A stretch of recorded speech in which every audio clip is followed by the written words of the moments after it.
9장 1절에서 16절입니다. 오늘은 10월 8일 화요일 아침입니다. 10월 8일자 본문 에스겔 39장 1절에서 16절까지 교독합니다. 구약 성경 1212쪽입니다. 그러므로 인자야, 너는 고객에게 예언하여 이르기를, 주 여호와께서 이같이 말씀하시되, 루스와 메섹과 두발 왕코가 내가 너를 대적하여 너를 돌이켜서 이끌고 북쪽 끝에서부터 나와서 이스라엘 산 위에 이르러 내 활을 쳐서 내 왼손에서 떨어뜨리고 내 화살을 내 오른손에서 떨어뜨리니 너와 내 모든 무리와 너와 함께 있는 백성이 다 이스라엘 산 위에 엎드려지리라. 내가 너를 각종 사나운 새와 들짐승에게 넘겨 먹게 하리니 내가 빈들에 엎드려지리라. 이는 내가 말하였음이니라. 주 여호와의 말씀이니라. 내가 또 불을 마곡과 및 섬에 평안히 거주하는 자에게 내리니 내가 여호와인 줄을 그들이 알리라. 내가 내 거룩한 이름을 내 백성 이스라엘 가운데 알게 하여 다시는 내 거룩한 이름을 더럽히지 아니하게 하리니 내가 여호와 곧 이스라엘의 거룩한 자인 줄을 민족들이 알리라 하라. 주 여호와의 말씀이니라. 볼지어다 그날이 와서 이루어지리니 내가 말한 그날이 이날이라. 이스라엘 성읍들에 거주하는 자가 나가서 그들의 무기를 불태워 사르는 큰 방패와 작은 방패와 활과 화살과 몽둥이와 창을 가지고 7회 동안 불태우리라. 이같이 큰 무기로 불을 피울 것이므로 그들이 들에서 나무를 주워오지 아니하며 숲에서 벌목하지 아니하고 전에 자기에게서 약탈하던 자의 것을 약탈하며 전에 자기에게 늑탈하던 것을 늑탈하리라. 주 여호와의 말씀이니라. 그날이 내가 곡을 위하여 이스라엘 땅 곧 바다 동쪽 사람이 통행하는 골짜기를 매장지로 주리니 통행하던 길이 막힐 것이라. 사람이 거기서 곡과 그 모든 무리를 매장하고 그 이름을 하몬곡의 골짜기라 일컬으리라. 이스라엘 족속이 7달 동안에 그들을 매장하여 그 땅을 정결하게 할 것이라. 그 땅 모든 백성이 그들을 매장하고 그로 말미암아 이름을 얻으리니 이는 나의 영광이 나타나는 날이니라. 주 여호와의 말씀이니라. 그들이 사람을 택하여 그 땅에 늘 순행하며 매장할 사람과 더불어 수면에 남아있는 시체를 매장하여 그 땅을 정결하게 할 것이라. 7달 후에 그들이 살펴보되 지나가는 사람이 그 땅으로 지나가다가 사람의 뼈를 보면 그 곁에 푯말을 세워 매장하는 사람에게 가서 하몬곡 골짜기에 매장하게 할 것이요 성읍의 이름도 하모나라 하리라. 그들이 이와 같이 이 땅을 정결하게 하리라. 아멘. 지금 하나님께서 지금 흐름을 알고 계셔야 되는데 이스라엘 백성들을 회복하는 이야기를 계속 하고 있거든요. 그것은 장차 우리 성도들 교회를 어떻게 회복하고 구원을 완성할 것인지에 대한 미래 예언이기도 합니다. 오늘은 악한 세력들의 최후에 대해서 이야기를 하고 있어요. 하나님은 곡을 중심으로 무장한 이스라엘 치려는 연합군을 그들이 공격해 올 때 오히려 하나님의 심판으로 그들이 엎드려져서 그들도 또 이스라엘도 하나님이 누구신지 알게 될 것이다 이렇게 말합니다. 이스라엘 백성들이 침략해온 이들의 무기를 탈취해서 7년이면 꽤 긴 기간인데 7년 동안이나 땔감으로 사용할 정도로 엄청난 양이 될 것이고 또 이들의 시신이 쌓여서 길을 막고 또 7개월 후에도 그 시신을 찾아서 다시 매장해야 될 만큼 엄청나게 승리하게 될 것이고 또 그렇게 함으로써 그 땅을 정결하게 할 것이다.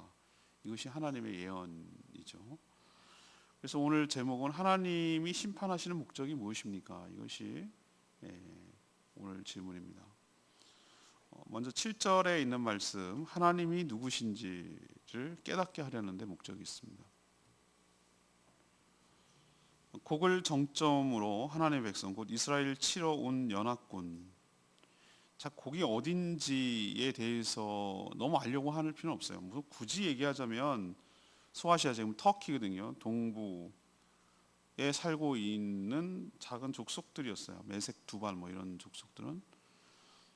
근데 거기 한 나라의 왕이 아니라는 걸 알겠어요. 메색 두발 뭐 이렇게 쭉 얘기하는 걸 봐서 로스 메색 두발 왕 고가 이렇게 말하는 건 한 지역만 통치하는 게 아니라 짐작컨대 여러 나라의 어떤 그 연합국의 수장 뭐 이런 느낌을 받아요. 지금 한 나라 단일한 나라의 단일한 통치자가 아니라는 것을 짐작할 수는 있겠는데 그 지명이 어디고 거기 누구냐에 대해서 자꾸 그것만 관심을 갖는 사람들이 바로 시한부 종말론자들이나 이단이 될 가능성이 커요. 이거는 상징으로 봐야 되는 거예요. 자연스럽게 알게 될 거예요. 그게 이게 고기였구나 라고 얘기를 하는 거죠. 아니 그렇게 따지면 보세요. 칼과 창과 이런 무기를 가지고 공격한다는 게 요즘 세상에 가능한 얘기입니까? 당시의 언어로 쓰여져야 되기 때문에 이게 그렇게 쓰여진 거지. 요즘 무기가 그런 게 어디 있어요? 그렇게 하면 택도 없는 얘기죠, 그죠? 미사일과 뭐 핵과 뭐 이런 걸로 얘기를 우리는 바꿔야 되잖아요. 그러니까 이것을 상징으로 하나님께서 여기다가 에스겔에게 핵폭탄이 터뜨려질 것이고 뭐 이렇게 하면 이해하겠습니까? 이분들이? 이 사람들이 당시에? 그러니까 당시의 시대의 인간의 언어로 쓰여졌기 때문에 이것을 우리에게 어떻게 적용하느냐의 문은 우리의 몫이고 성령의 조명이 필요한 것이죠. 자, 이들이 어떻게 침략했습니까? 풍요롭기는 풍요로운데 방어 체계가 전혀 없는 이스라엘을 아주 손쉬운 먹이 정도로 생각을 했을 거예요. 그러니까 침략했죠. 근데 그들이 전혀 모르는 것이 있었는데 이스라엘 배후에는 여호와 하나님이 계시다는 것을 놓쳤어요. 이들이 그들과 함께 그들 위에 계신 것을 이들이 놓친 거예요. 사단 마귀와 어둠의 세력들이요 이렇다니까요. 우리는 분명히 객관적으로 보면 약해요. 약지도 못하고요. 힘도 없어요. 교활하고 악하고 정말로 그것만 연구하고 그래요. 악한 세력들은. 그래서 객관적 전력으로 놓고 보면은 이거는 지는 싸움이에요. 근데 하나 놓치는 게 있어요, 저들이. 그들은 자기가 싸우지만 우리 배후의 등 뒤에 우리 찬양하잖아요. 나의 등 뒤에선 나를 도우시는 주. 곰도 보여줬죠. 곰. 새끼 곰이 막 잡아먹으려고 그 퓨마가 막 이렇게 하니까 그러니까 새끼가 자기가 이러면 도망가는 줄 알아요. 아니 그 뒤에 엄마 곰이 있었어요. 그러니까 퓨마가 잡아먹으려고 그러다가 뒤로 물러나잖아요. 그 느낌 아세요? 나의 등 뒤에서 나를 도우시는 주님. 그걸 놓친 거예요. 이들이 연합군들이 이스라엘 치려고 다가왔을 때 이스라엘 백성들이 보는 앞에서 하나님은 그들을 내리치셨어요. 보란 듯이. 맞아요. 보란 듯이. 그럼 우리 이렇게 생각할 수 있습니다. 아니 그러면 그 전에 치러 올 때 지네끼리 모여 있을 때 그때 치면 되지. 하나님께서 왜 이스라엘 접근을 해가지고 공격해 올 때 그때 왜 내리치셨을까요? 제가 좀 이따 얘기하죠. 하나님은 모든 일들을 할 때 굉장히 목적적이고 의도적이에요. 이유가 없이 하는 일이 하나도 없으세요. 다 뜻한 바가 있어요. 깊은 뜻이 돼요. 우리가 생각도 못할 깊은 뜻이 배려가 되어 있어요. 그래서 그들이 거기서 내리치니까 그들이 완전히 막 시신이 널려 있는 거죠. 그 옛날에 사극 보면 옛날에 보면 사극 보면 정말 무서운데 까마귀가 탁 내려앉아가지고 막 눈을 쪼아먹는 거예요. 그거를 얼마나 무서워요. 그 전쟁이 났는데 여기 딱 그걸 묘사하고 있어요. 시신이 막 널브러져가지고 널려 있으니까 들짐승들하고 새들이 온 거예요. 내려와가지고 심판의 불로 그들이 완전히 망한 들짐승의 먹이가 되는 그렇게 돼버리거든요. 그렇게 하신 이유가 뭘까요? 왜 이렇게 하시죠? 왜 하필 이스라엘 공격해오는 그 시점에 이렇게 하시죠? 하나님의 존재 그리고 그의 능력을 보이시려는 거예요. 입증하려는 거예요. 7절에 있는 말씀이 저는 그 이유라고 생각해요. 악한 세력들, 공격해오는 악한 세력들도 당연하고 또 하나님의 백성들도 반신반의하고 있었고 설마하고 있었고 공격해오는 안 믿는 자들은 무슨 소리 하고 있는 게 보이는 게 무기지 안 보이는 하나님이 어디 있어? 그딴 거 없어 라고 공격해왔고 우리도 믿는 사람들도 안 믿었어요. 반신만 했어요. 그렇지 뭐 그렇다고 하니 그런 줄 알자 이런 정도였어요. 근데 이 일로 인해서 여호와가 하나님이시며 7절에 있는 말씀대로 이스라엘의 거룩한 자이심을 뭐하게 하려다? 알게 하려다. 깨우쳐 주려고 그렇게 하는 거라는 거예요. 하나님께서. 그러니까 이스라엘이 공격해 왔을 때 치는 거예요. 미리 치거나 나중에 치는 게 아니에요. 그 이유를 분명히 보이시려고 하는 거예요. 그리고 자신의 이름이 명예라고 그랬죠. 이름이라고 해서 우리가 부르는 호칭이 아니라 이름은 명예예요. 그 이름을 함부로 했다는 얘기는 뭐냐면 하나님이 어디 있어? 하나님 무능한 거 아니야? 하나님 알기나 해? 이렇게 하나님을 함부로 했던 모든 사람들, 그래서 믿는 사람들이 잘못함으로 인해서 하나님의 이름이 땅에 떨어지고 이랬던 것을 다시 회복시키겠다. 그렇게 가볍게 취급하고 함부로 취급될 수 있는 이름이 아니다라는 것을 이 심판을 통해서 만방에 적들도 아군도 다 보이시려는 것이다. 그래서 결국은 하나님의 이름이 높여지고 하나님이 어떤 존재인지를 분명하게 각인시키려는 것이 하나님의 심판의 목적인 줄로 믿습니다. 우리도 어떤 결과를 봐야 우리가 얼마나 믿음이 약한 자인지 저도 잘 알아요. 믿는다라고 말하면서 100% 신뢰를 못해요. 그냥 그러면 좋은 거고 아니면 말고 할 수 없지 뭐 이런 식의 어떤 그 아니라고 걸쳐 있는 양다리 걸쳐 있는 되면 좋고 안 되면 할 수 없고 뭐 이런 것이 있어요. 근데 하나님께서 그 반쪽짜리 믿음, 옅은 믿음을 이런 일들을 통해서 어떤 심판을 통해서 하나님께서 와 진짜구나라는 것을 분명하게 깨닫도록 우리도 인도해 가실 줄로 믿습니다. 두 번째는 10절에 있는 말씀대로 자신이 행한 그대로 갚아주시는 것이 심판의 목적이에요. 하나님이 예언한 것은 하나님께서 8절 보니까 반드시 이루리라 라고 하셨어요. 반드시 이루리라. 하나님이 이스라엘 백성들을 치려는 연합군을 내리치자 그들은 완전히 전멸했어요. 그들이 공격하려고 무장한 무기들은 도리어 이스라엘 백성들의 땔감이 됐어요. 땔감. 요즘은 이런 땔감 안 쓰죠. 요즘은 좋은 뭐 천연가스도 있고 뭐 석유, 전기 뭐 여러 가지 다양한 방법의 연료를 쓰는데 옛날에는 어땠습니까? 우리가 불과 한 3, 40년 전, 50년 전하면 말할 것도 없고, 예, 땔감 농촌은 대부분 땔감 썼습니다. 나무 해오는 게 일이었어요. 좀 생각나요.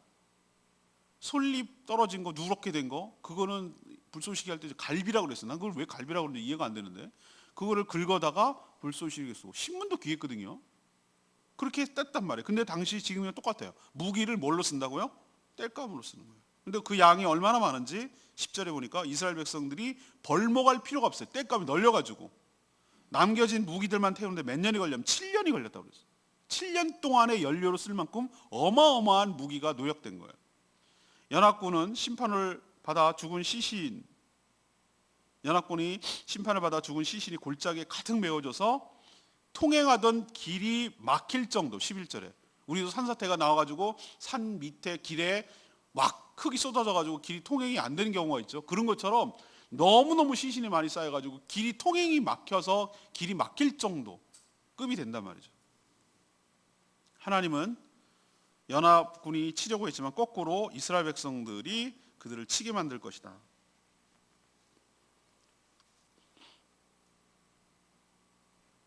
똑같이 당한다고 그랬어요. 10절에 그런 표현이 나와요. 약탈하던 자의 것을 약탈하고 자기에게 늑탈하던 자의 것을 늑탈하리라. 맨날 남을 뺐을 줄만 알았지 자기가 뺏길 줄은 몰랐겠죠. 연합군들은. 근데 하나님께서 도리에 약탈을 당하고 늑탈당하던 자가 늑탈당한다는 게 무슨 뜻이죠? 그걸 정점으로 한 연합군, 사단을 정점으로 하는 악한 세력을 상징하는데 하나님이 그들이 악한 행위 그대로 되갚아 주셔서 그들이 어떤 죄를 저질렀는지를 깨우쳐 주도록 하는 것이 심판의 두 번째 목적인 줄로 믿습니다. 세 번째는 14절 말씀이에요. 이스라엘 백성들을 자신을 치러 온 연합군의 시체를 정리해야 돼요. 시체를 왜 정리해야 됩니까? 왜 우리가 장례를 치릅니까? 왜 살처분을 합니까? 돼지들을. 그걸 죽은 사체를 그대로 놔두면은 오염이 되기 때문에 그러는 거예요. 질병이 퍼쳐서 큰일 나요. 왜 그 홍수가 나고 그걸 방치하면 어떻게 됩니까? 장티푸스 이런 전염병, 수인성 전염병이 퍼져서 그 큰 어려움도 자체도 문제지만 자연재해도 문제지만 그 뒤에 처리하지 않음으로 인해서 전염병이 창궐하는 거예요. 그게 더 무서운 거예요. 그래서 빨리 어떻게 됩니까? 땅에다가 매장을 하지 않으면 더 큰 2차 피해가 오기 때문에 매장을 안 할 수가 없어요. 그래서 싫지만 자기 조상들을 좀 더 보고 싶지만 매장을 안 하면 나도 죽으니까 빨리 매장을 해야 되는 거예요. 부패가 되기 시작하니까. 그래서 이들이 장례를 치르는데 얼마나 많은지 통행하는 곳이 막힐 정도로 있잖아요. 그래서 이들을 이름을 뭐라고 붙였다고 볼죠? 하몬곡, 골짜기에다가 이제 갖다 하나씩 쟁기는데 11절에 하몬곡 이거는 무슨 뜻이냐? 무리들, 무더기들 뭐 이런 뜻이에요. 얼마나 많이 쌓여 있으면 하나가 아니라 여러 무리들 하몬곡 이렇게 불렀을 많다는 뜻이에요.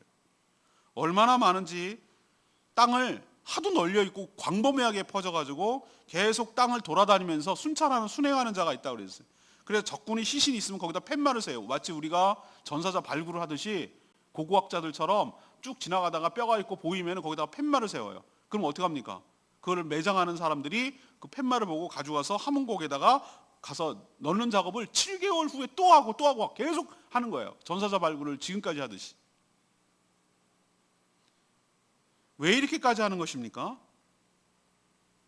하나님은 몇 번이나 오늘 뭐라고 표현하고 있냐면은 그 땅을 뭐하게 하려는 것이다? 정결하게 하려는 것이다 라고 설명해요. 12절에 나오고 14절에 나오고 16절에 나오고 그렇게 하는 이유에 대해서 설명하는 거예요. 그 땅을 정결하게 하는 것이다. 불로 태우고 땅에 묻는 것 이런 행위는 더럽혀진 땅을 거룩하게 하려는 하나님의 상징적인 행동을 말하는 거예요. 실질적인 이유도 되고 그걸 불태우고 그걸 땅에 묻지 않으면 자기가 내가 아까 당한다고 말씀을 했죠. 근데 이거는 영적인 의미도 그렇다는 거예요. 죄를 양산하고 확산하고 더 오염시켰던 모든 죄악된 요소들, 독소들을 하나님께서 어떻게 한다는 거예요. 불로 태우고 땅에 묻고 이렇게 함으로써 그 땅을 어떻게 한다? 깨끗하고 거룩한 땅으로 바꾸는 작업이 심판의 목적이라는 뜻이에요. 그래야 13절에 있는 대로 하나님의 무엇이 나타나기 때문에 주의 영광이 나타나기 때문에 그렇습니다. 심판은 멸절의 의미도 있지만 정화의 의미도 있는 것이죠. 죄를 청소하시고 하나님이 창조하신 원래의 의도대로 깨끗하고 거룩하고 정결하게 만드는 것이 심판의 목적인 줄로 믿습니다. 7절 말씀 레마의 말씀 내가 내 거룩한 이름을 내 백성 이스라엘 가운데 알게 하리니 다시는 내 거룩한 이름을 더럽히지 아니하리라. 하나님의 심판은 양쪽 모두를 향해요. 물론 하나님을 대적하고 그 택한 백성들을 치려는 원수들을 하나님의 심판을 받아 택한 백성들 배후에 누가 있는지를 확실하게 깨닫게 하려는데 1차적인 목적이 있어요. 그러나 2차적인 목적 또 하나가 있어요. 보호를 받는 그들의 원수를 치고 있는 그 이스라엘 백성들도 깨닫게 하려는데 목적이 있는 거예요. 아까도 말씀드렸지만 하나님이 어떤 분이신지를 이스라엘 백성들도 반신반의하고 의심하고 있었는데 이런 심판을 통해서 확실하게 깨닫게 하시려는 것도 목적이 있는 거예요.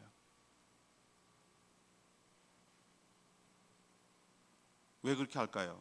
그래야 다시는 하나님의 거룩한 이름, 명예가 먹칠당하지 않기 때문에, 그래야 주의 영광이 드러나기 때문에. 그래서 오늘 7절에 있는 말씀 딱 맞죠? 내가 내 거룩한 이름을 적들에게가 아니라 내 백성 이스라엘 가운데 알게 하리라. 하나님이 여러분에게 행하는 모든 일들은 어떤 심판만 아니라 어떤 의도를 깔고 있어서 그렇게 하냐면은 여러분이 의심하고 여러분이 확실치 못하고 여러분이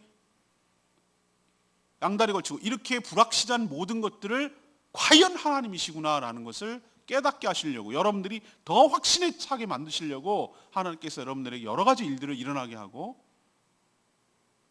그것을 깨우치고 알게 해서 다시는 하나님을 의심하지 않고 더욱더 확신에 처해서 하나님의 영광을 위해서 살도록 만드는 그런 이중적인 효과도 있다는 거 기억하시고 하나님의 확신 가운데 살아가는 저와 여러분 되기를 소망합니다. 사람은 머리로 배워서 확신하는 게 아니거든요. 몸이 기억해야 돼요. 몸이. 여러분이 체험을 해야 돼요. 여러분이 몸으로 그게 너무 좋았던 추억이든 너무 아팠던 추억이든 너무 부끄러웠던 추억이든 너무 힘들었던 추억이든 그건 평생 잊지 못해요. 그리고 여성들은 맨날 애 낳는 얘기 하잖아요. 그 잊지 못할 몸으로 겪은 기억이기 때문에. 남자들은 맨날 군대 얘기하고. 그게 왜 그럴까요? 자기 몸으로 겪어냈기 때문에.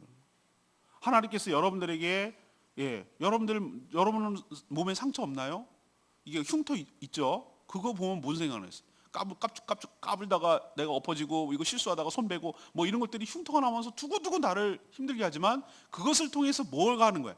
아, 내가 좀 천천히 해야 되는구나, 조심해야 되는 거구나, 내가 까불다 이렇게 다치지, 그때 조심했어야 되는데, 뭐 이런 여러 가지 것들을 내가 각인시키고 몸으로 기억하듯이 하나님께서 여러분의 삶에 개입하셔서 반신반의하고 그런가 아닌가, 그럴 수도 있고 뭐 이런 의심하는, 불신하는, 의심이고 불심인데 그런 생각을 싹 지워버리고 하나님이 어떤 분이신지를 확실하게 각인해서 의심할래야 의심하지 할 수가 없을 정도로 하나님의 존재와 능력, 그분의 영광을 여러분의 삶 가운데 보여주셔서 여러분이 확신 가운데 살게 하시는 것이 하나님의 목적인 줄로 믿습니다. 오늘 질문은 뭐였습니까? 하나님께서 이 이스라엘 치러 온 그 연합군 원수들을 심판하시는 다 목적이 있어요. 여러 가지 목적이 있어요. 첫 번째 목적은 뭐죠? 여러 번 그런 표현이 나와요. 내가 누구인지를 깨닫게 하려 함이라, 내가 누구인지를 알게 하려 함이라. 이런 표현이 여러 군데 오늘 나와요. 이건 뭐죠? 하나님께서 누구신지 분명히 적군도 아군도 누구든지 다 확실하게 깨닫게 하시려는 것. 그래서 하나님의 이름을 함부로 말하지 못하도록 만들려는 것이 1차 목적. 2차 목적은 뭐예요? 형벌. 너희들이 맨날 약탈하고 늑탈하고 빼앗고 남의 것 갖고 그렇게 한 것에 대해서 똑같이 되갚아가지고 남을 죽이고 남을 칼부림하고 피 흘리게 만들고 이렇게 했던 것을 되갚는 거예요. 하나님께서 그 생명을 남으로 함부로 하고 생명을 함부로 죽였던, 무기를 공격해와서 다양한 무기로 죽였던 그것을 그대로 갚게 하는 거예요. 하나님. 형벌의 의미가 있어요. 세 번째는 무엇입니까? 더럽고 추악하고 죄를 양산하고 죄를 뿜어내고 오염시키고 이랬던 모든 세상에 널려있는 죄악들을 다 청소하는 거예요. 싹 정리하는 거예요. 깨끗하게 만드는 거예요. 정화시키는 거예요. 오염된 모든 것들을 불태우고 더럽혔던 걸 땅에 묻고 함으로써 이 땅이 거룩한 땅으로 바뀌어지도록 하는 것이 심판의 세 가지 목적인 것을 기억하시고 장차 이 일들을 진행해 나가시며 일어나게 될 줄로 믿습니다. 여러분 가운데도 만약에 계속 이렇게 있으면 이런 현상을 일으켜서 여러분에게 다시 한번 기회를 주고 더 믿음이 돈독해지도록 이끌어가게 하실 줄로 믿습니다. 오늘 말씀 붙들고 기도하기 전에 38장 찬양집 38장 기도합니다. 부르고 기도합니다.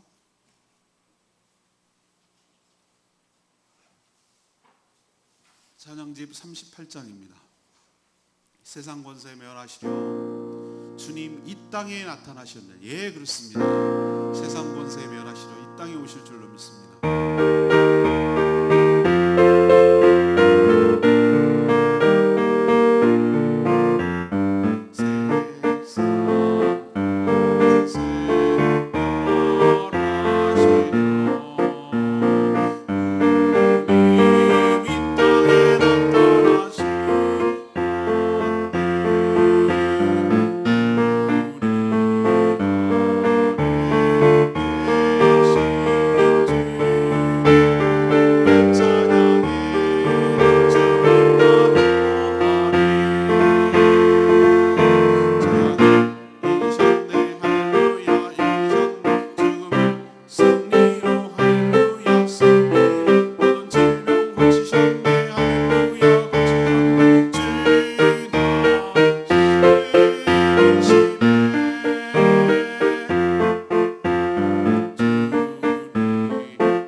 하나님, 저희도 하나님의 이름을 높여드립니다. 하나님은 만홀의 여김을 받으실 분이 아니심을 고백합니다. 찬양과 영광과 존귀를 영원토록 받으실 유일한 분이신 줄 믿습니다. 하나님의 택한 백성들을 대적하려고 치려고 하는 자들은 곧 하나님을 대적하는 것이기에 하나님의 심판을 받아 멸망할 줄 확신합니다. 하나님의 악한 자들이 행한 그대로 대갚아 주셔서 하나님의 지엄하심과 거룩하심을 만방에 드러내실 줄 믿습니다. 사단 마귀 원수들이 아무리 많고 강해도 하나님의 심판 앞에 어쩔 수 없음을 믿습니다. 이 땅을 심판하셔서 거룩한 땅으로 정결하게 하여 주시옵소서. 오늘도 우리가 반신반의하며 살아가는 모든 우리의 연약함들, 오늘 말씀을 통해서 하나님의 살아계심과 그의 능력과 그의 영광을 확신하며 살아가는 저희들 되게 하여 주시옵소서. 오늘도 간구하는 기도마다 응답하여 주시고 마땅히 해야 될 일들을 감당하게 하여 주시고 특별히 죽어가는 영혼들을 향한 하나님의 마음이 부어져서 하나님 영혼을 구원하여 주님의 제자로 만드는 일에 저희 교회가 존귀하게 쓰임받게 하시고 우리들이 모든 삶의 에너지와 관심을 거기에 쏟아서 의미 있는 삶을 살도록 축복하여 주시옵소서. 하나님의 눈길이가 있는 곳에 저희들 눈길이 가기를 원합니다. 하나님 마음이 있는 곳에, 눈물이 있는 곳에 저희들의 눈물이, 저희들의 마음이 있기를 원합니다. 저희를 쳐서 그 뜻에 복종하며 하나님 의미 있게 인생을 살아가도록 축복하여 주시옵소서. 간구하는 기도마다 응답해 주시기를 원하옵고 예수 그리스도의 이름으로 축복하며 기도합니다.